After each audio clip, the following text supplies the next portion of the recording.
හරි හරි. අයියෝ මේ මට මේ පුරුදුයි මම අම්මන්කට මේ අවුවට වේලෙලා වැස්සට දෙවිලි යමකට පුරුදු හරි හරි ගන්න. නෑ නෑ හරි.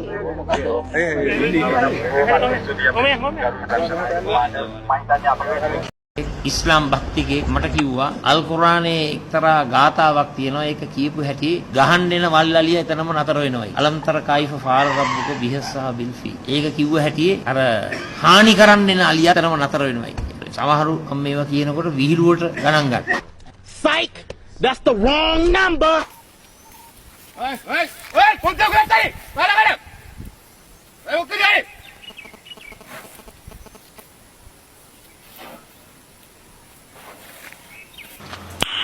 nice දැම්මම කතා කරන්න IMF එකට. ඔබට කතා කරන්න බැරි නම් අපිවත් එකතු කරගන්න. අපි කියන්නම් IMF එකට කියන්න ඕන දේ. ඕගොල්ලන්ට කියන්න බැරි නම්. මා දැක්ක මෙතන කෑ ගහලා කියනවා.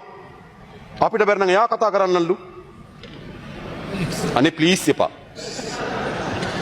මම අපහාස කරනව නෙවෙයි.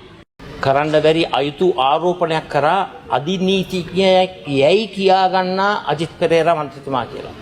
මම හිතන්නේ ඒක නිවැරදි වෙන්නට ඕන ඒක වැරදි එහෙම කතා කරන එක එතුමා අධිනීතිඥවරයෙක් මේ රටේ අධිනීතිඥ කියලා තනතුරක් නැහැ. එහෙම එකක් නැහැ.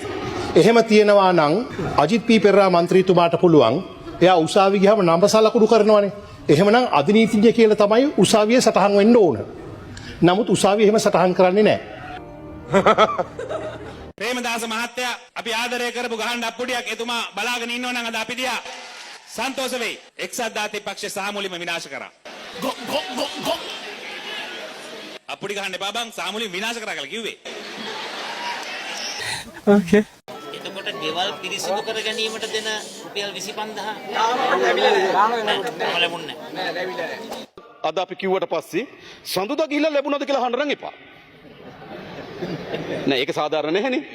නේද? එහෙම වහනකොට තමයි ප්‍රශ්නේ. අද සිකුරාදා මේක සම්මත කරනවා. සඳුදා ගිහිල්ලා අහනවා ලැබුණාද පොතේත් ලියා ගන්නවා.